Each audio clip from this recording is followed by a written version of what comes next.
to read another chapter from the witches. This one is called The Ancient Ones. When we left off, they had practiced using the children elixir potion, and they turned a little boy into a mouse. So here we go. The Ancient Ones. The Grand High Witch stood on the very center of the platform, and those dangerous eyes of hers traveled slowly around the audience of the witches who were sitting so meekly before her. All those over 70, put your hand up your hands, she barked suddenly. 7 or 8 hands went up in the air. It comes to me, said the Grand High Witch, that you ancient ones will not be able to climb the high terrace in search of girdle eggs. We won't, your high grandness. We are afraid we won't, chanted the Ancient Ones. Nor will you be able to catch the curvature who lives high on the rocky cliffs, the Grand High Witch went on. I can't exactly see you spurring after Speedy Catsburgers either, or driving into those voitures as spare the bubble snatch, or striding to the black moors with a gun under your arm to shoot gobble squats. You are too old and feeble for those things. We are, chanted the Ancient Ones. We are.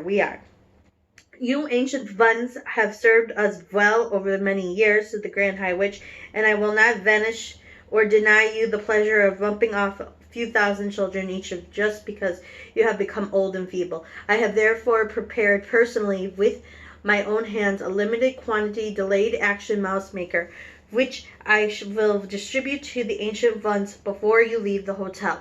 Oh, thank you, cried the old witches. You are far too good to us, your grandness. You are kind and thoughtful. Here is a sample of what I am giving you, shouted the Grand High Witch. You finished around in a pocket of your dress and brought out a very here's a picture. Small bottle. She held it and shouted, in this tiny bottle is 500 doses of mouse maker. It's enough to turn 500 children into mice. I could see that your bottle has made of dark blue glass, that if it's very small, about the same size as the ones you can buy in the chemists with nose droppers in them. Each of you ancient ones will get 2 of these bottles, she shouted. Thank you, O most generous one, thoughtful one. Chorused the ancient witches. Not one drop will be wasted. Each of us will be promised a squash, a squallop, a squiggle, or 1,000 children. Our meeting is over, announced the Grand High Witch. That here is a timetable for reminder to stay in this hotel. Right now, we must all go out in the Sunshine Terrace, have tea with ridiculous manager. Next, at 6 o'clock tonight, those witches who are too old to climb the tree after Granel's eggs will report to the room and receive 2 bottles each of mouse maker. My room number is 454. Do not forget it. Then at 8 o'clock, all of you will assemble the dining room for supper. We are the lovely ladies of the RSPCC, and they are setting up 2 long tables specially for us.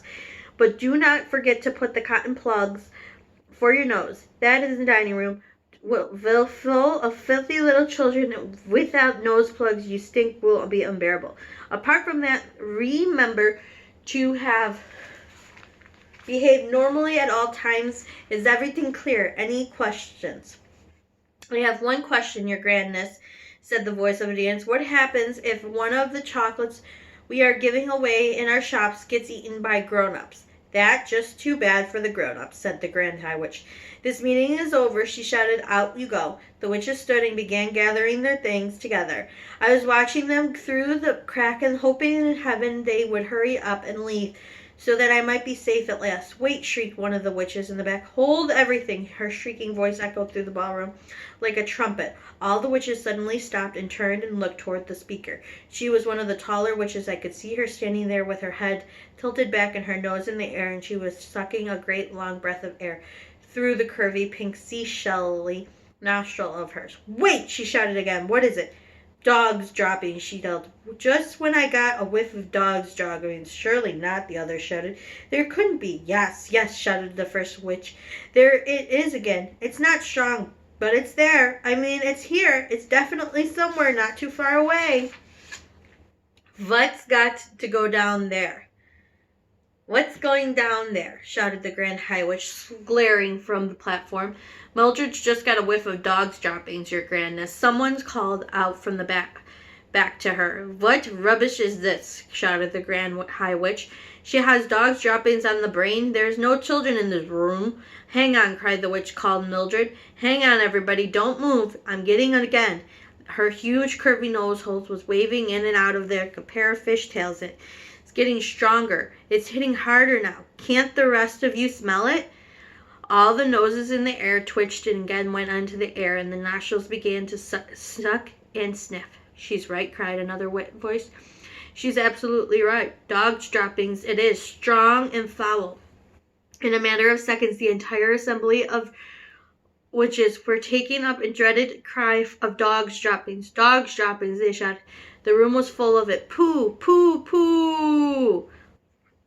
Why did we not smell it before? It stinks like a sewer. Some little swine must be hiding not so very far away from here. Find it, screamed the Grand High Witch. Track it down. Rootle it out. Follow your nose till you get it. The hairs on the head were standing up like the bristles of nails brush on the cold sweat breaking out of the room. Rootle! It is out in the small lump of dung, screeched the Grand High Witch. Don't let it escape. It is here. It observes the most secret things. It must exterminate it immediately.